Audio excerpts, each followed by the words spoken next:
El primero de ellos se encuentra en el Evangelio según Lucas, capítulo 5, versículos 27 y 29, donde leemos la palabra en el nombre del Padre, del Hijo y del Espíritu Santo. Amén. Que después de esto salió Jesús y se fijó en un recaudador de impuestos llamado Leví, sentado a la mesa donde cobraba. «Sígueme», le dijo Jesús. Y Leví se levantó, lo dejó todo y lo siguió. Amén. Amén. Vamos a leer también el Evangelio de Mateo, capítulo 19, versículos del 16 al 22. Dice: sucedió que un hombre se acercó a Jesús y le preguntó: Maestro, ¿qué de bueno tengo que hacer para obtener la vida eterna? ¿Por qué me preguntas sobre lo que es bueno? Respondió Jesús. Solamente hay uno que es bueno, y si quieres entrar en la vida, obedece los mandamientos. ¿Cuáles?, preguntó el hombre. Contestó Jesús: no mates, no cometas adulterio, no robes, no presentes falso testimonio, honra a tu padre y a tu madre, y ama a tu prójimo como a ti mismo. Todos estos lo he cumplido, dijo el joven rico. ¿Qué más me falta? Si quieres ser perfecto, anda, vende todo lo que tienes y dáselo a los pobres y tendrás tesoro en el cielo. Luego ven y sígueme. Cuando el joven oyó esto, se fue triste porque tenía muchas riquezas. ¿Cuántos dan un fuerte aplauso a su santa y divina palabra?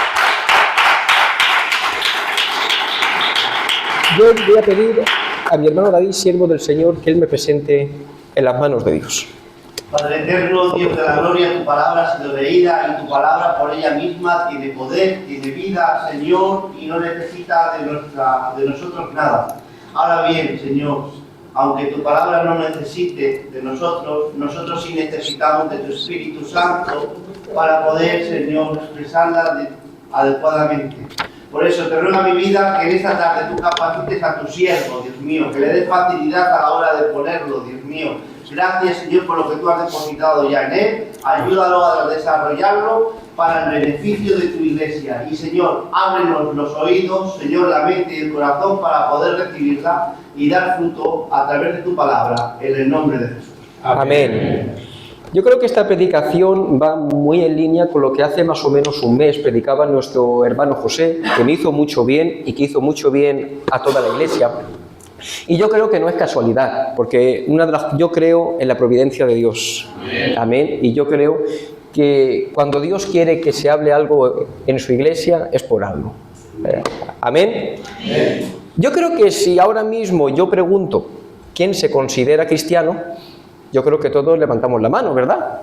Yo creo que sin dudarlo todos levantaríamos la mano y diríamos claramente que todos nos consideramos cristianos. Ahora bien, yo les confieso algo. A mí no me gusta pensar simplemente en alguien como cristiano por el simple hecho de que confiese tener fe. Porque yo creo que si algo deja bien claro las Escrituras es que la fe no es algo que solamente se confiesa, que también, sino que la fe es algo que principalmente se vive. Por eso, para mí, cristiano no solo es creer o decir creer en Cristo, sino también seguirle, ser discípulo de Cristo. Amén. Y porque claro, cuando yo voy a la definición literal que nuestro Señor Jesucristo da de lo que significa seguirle, dice lo siguiente: quien quiera ser mi discípulo, niéguese a sí mismo, tome su cruz y sígame cada día. Seguir a Jesús implica negación y muerte. Implica negarte a tus deseos, a tus caprichos, muchas veces incluso a tus propios sueños por seguir a Jesús. Muchas veces seguir a Jesús implica morir a ti mismo para que sea Cristo quien pueda vivir en ti. Bendito sea el nombre del Señor. Seguir a Cristo es decir no a aquello que te ofrece el diablo. Seguir a Cristo es decir no a aquello que te ofrece el mundo. Y por supuesto, seguir a Cristo es decir no a tus propios deseos. Y eso requiere un sacrificio que yo creo que muchas veces no estamos dispuestos a hacer. Porque, y esto lo digo con mucho cariño, ¿de acuerdo? Creo que hoy en día hemos rebajado tanto las exigencias del Evangelio que hemos difuminado por completo el llamado de Cristo a negarnos y morir a nosotros mismos. Hoy en día creo que a cualquier cosa le llamamos sacrificio. Hoy en día a levantarnos del sofá y venir al culto le llamamos sacrificio. Con mucho perdón por los hábitos, a dejar de ver una película de Netflix 10 minutos para ponernos a orar, le llamamos sacrificio. Porque cuando rebajamos tanto las exigencias del Evangelio para dedicarle solamente 5 minutos a Dios, incluso ese mínimo nos parece mucho. Claro, yo cuando pienso en todo esto y escucho muchas veces lo que para nosotros es sacrificar cosas para Dios, yo me pregunto qué pensarían, por ejemplo, nuestros hermanos de África, que tienen que andar kilómetros y kilómetros, a veces atravesar hasta ríos, jugarse la vida por celebrar un solo culto. ¿Qué pensarían ellos si nos escucharan decir lo que para nosotros es sacrificar cosas para Dios? O los padres de nuestra misión, sin ir más lejos, que lo dejaron absolutamente todo por la obra, lo dejaron absolutamente todo por la gloria de Dios. Creo que las iglesias en Occidente, en España, aquí donde estamos, creo que tenemos un problema serio de identidad cristiana. Tenemos un problema serio de saber lo que significa seguir a Cristo. Nos hemos acomodado tanto que hemos perdido la perspectiva de que el Evangelio, aunque es por gracia, porque el Evangelio es por gracia, ¿cuántos han sido salvados por la gracia de Cristo? O sea, pero una vez hemos sido salvados por esa gracia, la vida cristiana implica sacrificio y renuncia de lo que éramos antes. Por eso a mí me gustaría tocar 3 preguntas, aunque en la predicación de hoy solo me dará tiempo a tocar una. Las otras 2 las dejaré para la siguiente vez que el pastor tenga bien que predique, que son las siguientes.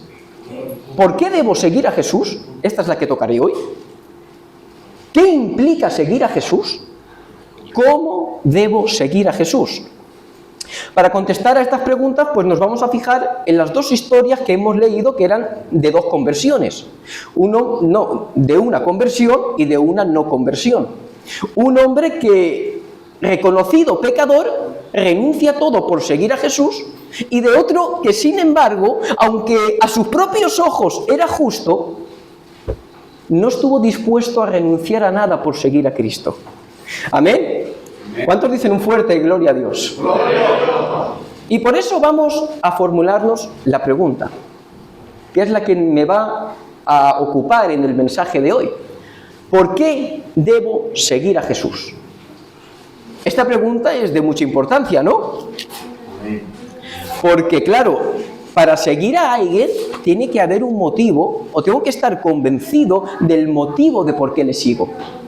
Porque si no me hago esa pregunta, puede llegar un día que si ni tú mismo sabes por qué motivo estás en este lugar, puede que llegue un día que ni tú mismo tengas respuesta. Y para contestar a esta pregunta, creo que tenemos que hacernos otras 2. 2 preguntas que para mí deben marcar el inicio de toda vida cristiana. Y creo que toda vida cristiana que no surja de estas 2 preguntas será una vida cristiana defectuosa.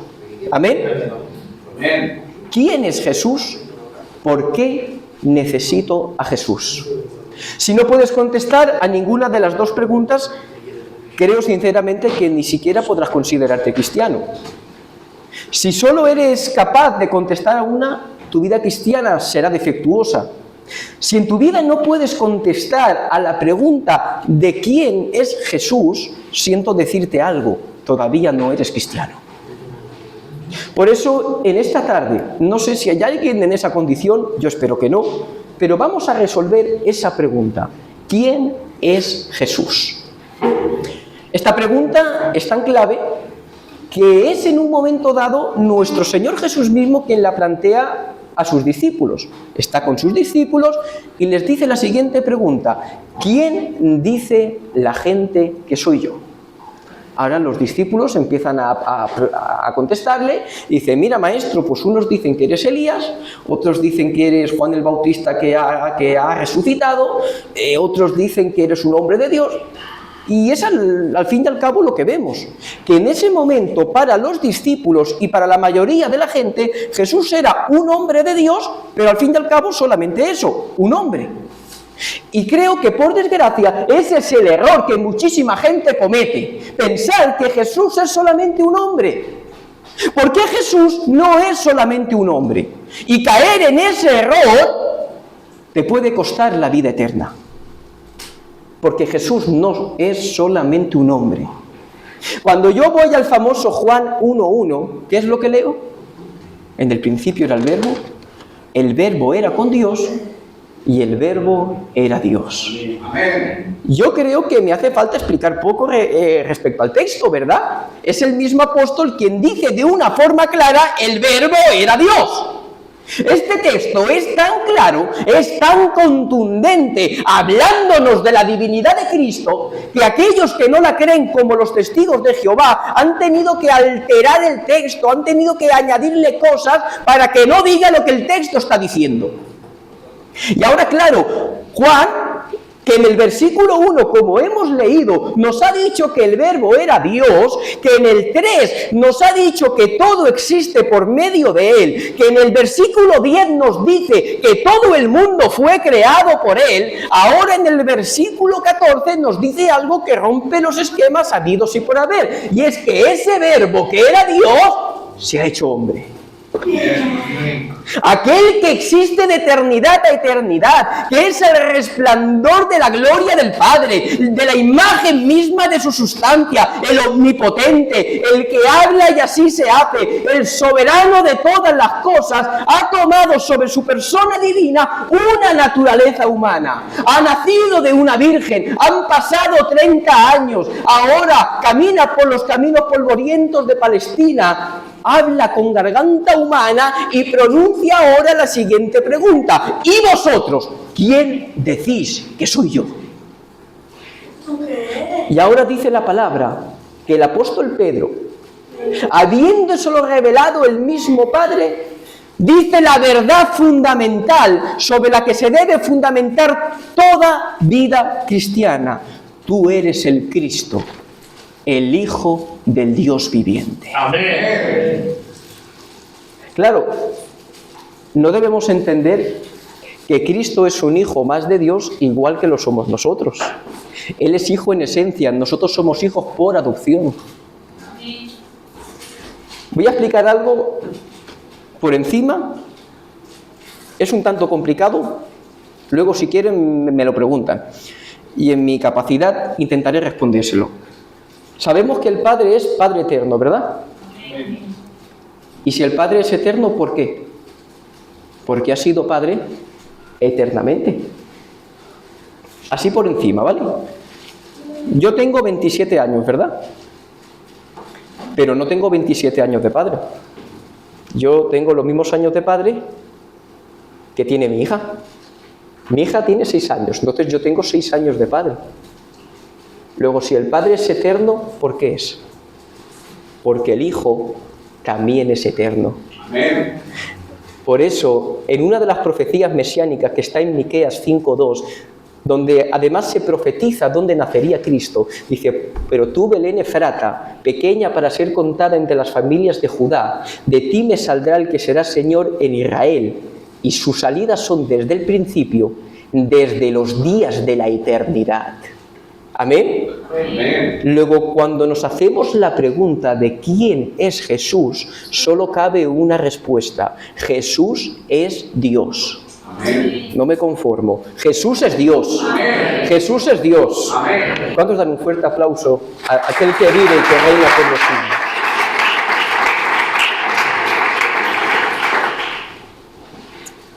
Esta es la principal respuesta que todo creyente, que todo cristiano debe hacerse al inicio de su vida cristiana. ¿Quién es Jesús? Y saber que Jesús es Dios.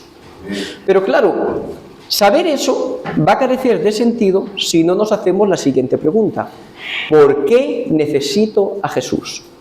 Porque claro, creer, dice la palabra, que los demonios también creen y tiemblan.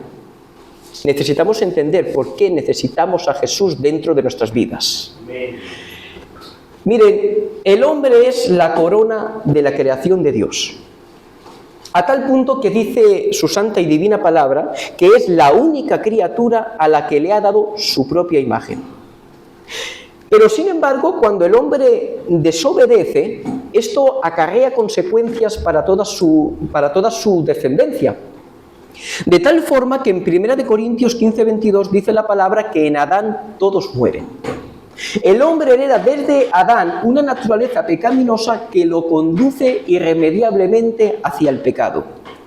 Esta corrupción moral es tan total, es tan profunda, que en un versículo que hemos leído muchísimas veces, en Efesios 2:1, Pablo, hablando de la antigua condición de los cristianos efesios, dice: estabais muertos en delitos y pecados. En Romanos 3 dice: no hay justo ni uno. Dice: no hay quien haga lo bueno. Dice: ni siquiera uno.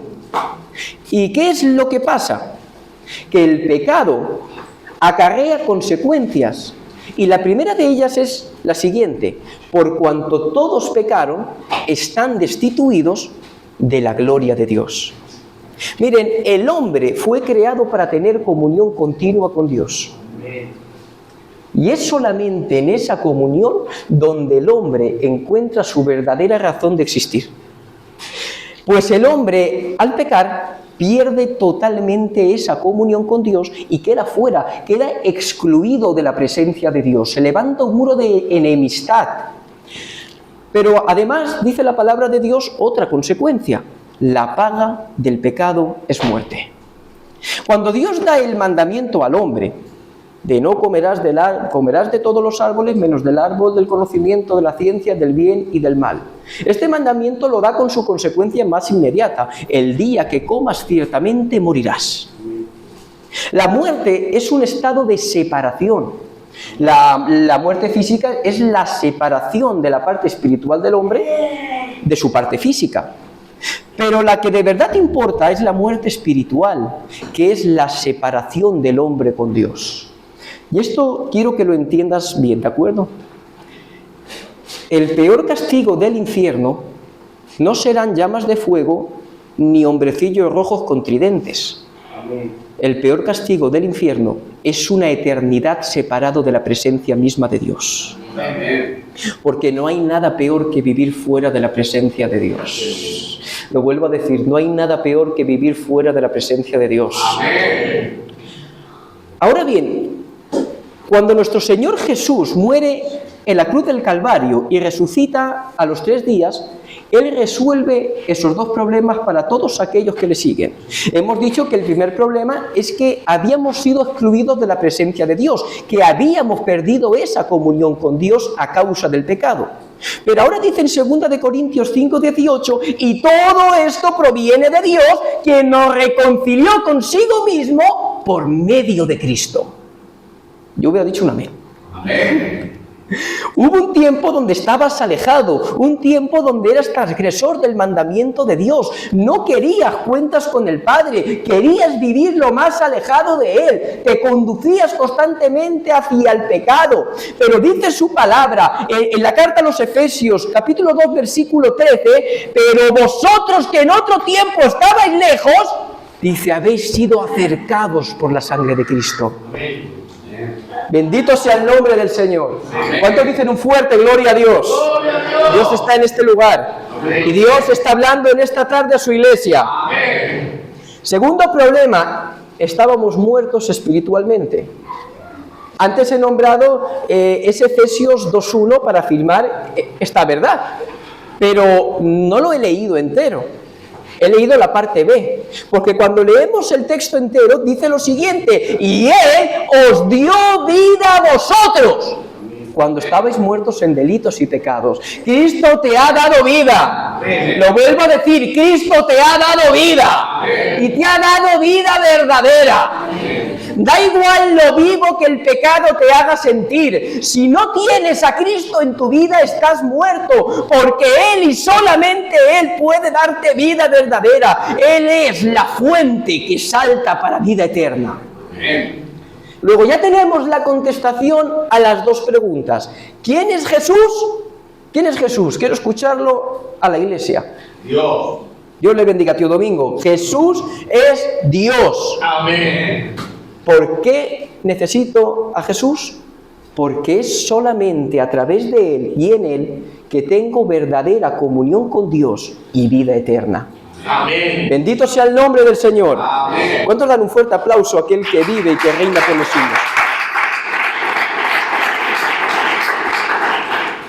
Y ahora, después de haber resuelto estas dos preguntas, volvemos al texto que nos ocupa. Vamos a ver la importancia de esto.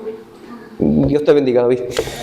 Vamos a ver la importancia de esto porque en lo que hemos leído hemos visto que uno entendió esto y el otro, sin embargo, no. El joven rico, con su afirmación de que él ya cumplía con todos los mandamientos y con su negativa de seguir a Jesús, demostró que ni sabía quién era Jesús ni conocía su condición. Daros cuenta de la pregunta que el joven rico le hace a Jesús en el versículo 20.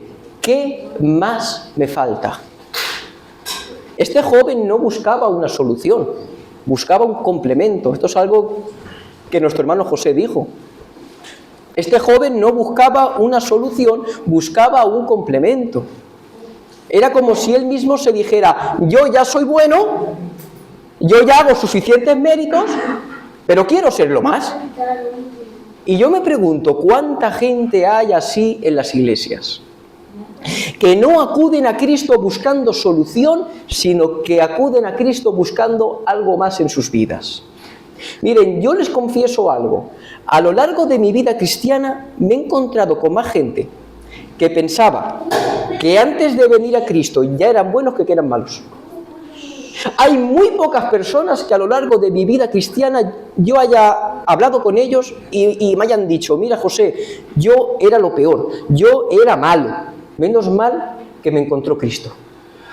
Consecuencia de esto, cultos llenos de gente que se piensan que acudiendo al culto incluso hacen ellos el favor a Dios. Cristo no es un complemento. Cristo no es algo más en tu vida. Estás en bancarrota espiritual. Y puedes pensar como este joven rico que ya eres bueno y que Cristo pues como que va a complementar esa bonanza tuya. No. Si Cristo no ocupa el trono de tu vida, si Cristo no es lo más importante en tu vida, siento decir algo, y ya saben que me gusta ser claro, no tendrás el cielo por herencia, sino el infierno. Cuando partas de este mundo y estés delante del Padre, ¿qué vas a decirle? ¿Vas a decirle todo lo bueno que has hecho? Señor, yo iba al cultico y no fallaba ningún día. Yo echaba 1 euro y los domingos 5. Señor, yo no hacía mal a nadie. ¿Vas a decirle eso? Mira que dice en Lucas 17, versículos de 7 al 10.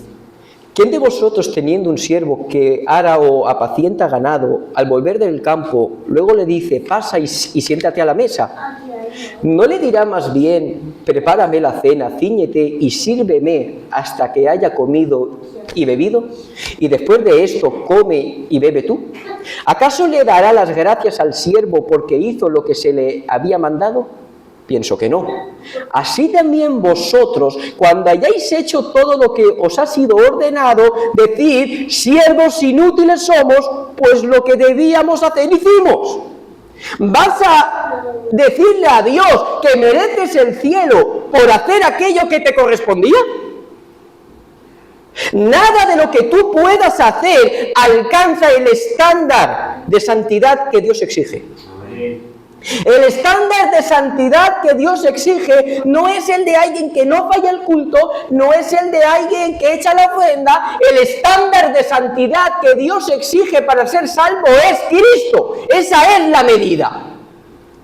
Por eso, si Cristo no es todo en tu vida, si Él todavía no te ha justificado y lo buscas simplemente como un complemento a lo que tú crees que ya es una buena vida o unas buenas obras, siento decírtelo, no heredarás el reino de los cielos, porque el estándar de santidad no es lo que tú piensas que es bueno, el estándar de santidad es el único que verdaderamente es bueno, que solamente es Cristo. Amén. ¿Cuántos dicen un fuerte gloria a Dios? Gloria a Dios.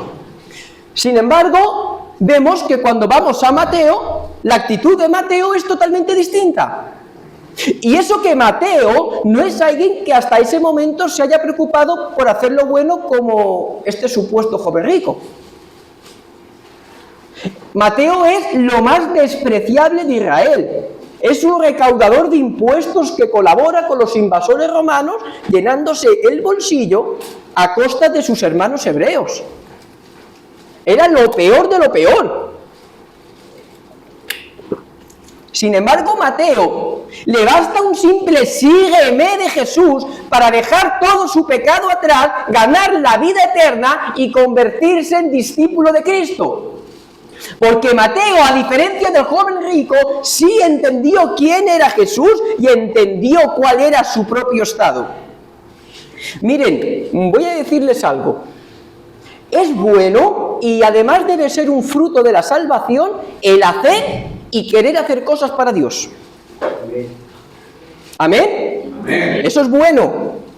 Pero muchas veces, es más, la mayoría de las veces, se va a ver más tu amor por Dios en aquello a lo que estás dispuesto a renunciar que en aquello de lo que estás dispuesto a hacer. Yo escucho muchas veces hombres que se golpean el pecho hablando de lo que han hecho por la obra. Y seguro que las obras que han hecho son buenas y son beneficiosas. Pero claro, yo veo muchas veces que hay gente que se golpea el pecho de esa manera, pero luego, cuando veo sus vidas, su forma de caminar, se parece más a la del joven rico que a la de Mateo. La pregunta que yo he formulado en este mensaje, que todavía creo que no le he dicho, es: ¿estás dispuesto a seguir a Jesús? Y el punto que he tocado hoy es que para seguir a Jesús necesitas saber quién es Él y por qué le necesitas. Y para saber por qué le necesitas admitir primero tu derrota, tu bancarrota, tu destino sin Cristo. Que lo vuelvo a decir, tu destino si no tienes a Cristo no es otro que el infierno. Porque si no eres capaz de reconocer eso, llegará un día que, como el joven rico, cojas y te pegues la vuelta. Yo creo que en el Evangelio de Lucas, tanto la conversión de Mateo como la no conversión de este joven rico son paralelas o reflejan la parábola del fariseo y el publicano. Dice: dos hombres subieron al templo a orar. Uno era fariseo y el otro publicano. El fariseo, puesto en pie, oraba consigo mismo de esta manera: Dios, te doy gracias porque no soy como los otros hombres, ladrones, injustos, adúlteros, ni aun como este publicano. Ayuno 2 veces a la semana, doy diezmos de todo lo que gano. Mas el publicano, estando lejos, no quería ni aun alzar los ojos al cielo, sino que se golpeaba el pecho diciendo: Dios, sé propicio a mí, que soy pecador. Os digo que éste descendió a su casa justificado antes que el otro, porque el que se enaltece será humillado, y el que se humilla será enaltecido. El camino del discipulado hacia Cristo es un camino de humillación. El camino del discipulado a Cristo es aceptar que Él es todo y que tú no eres nada.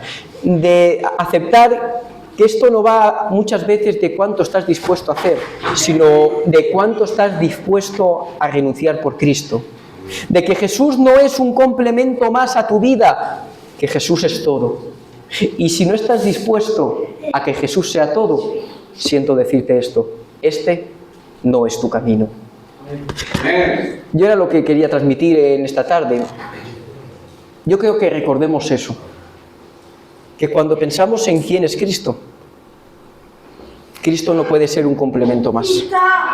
Porque si hablamos de que Cristo es Dios, de que Él es el soberano sobre todas las cosas, de que Él es quien te da vida eterna, yo creo que Él no puede ser algo más.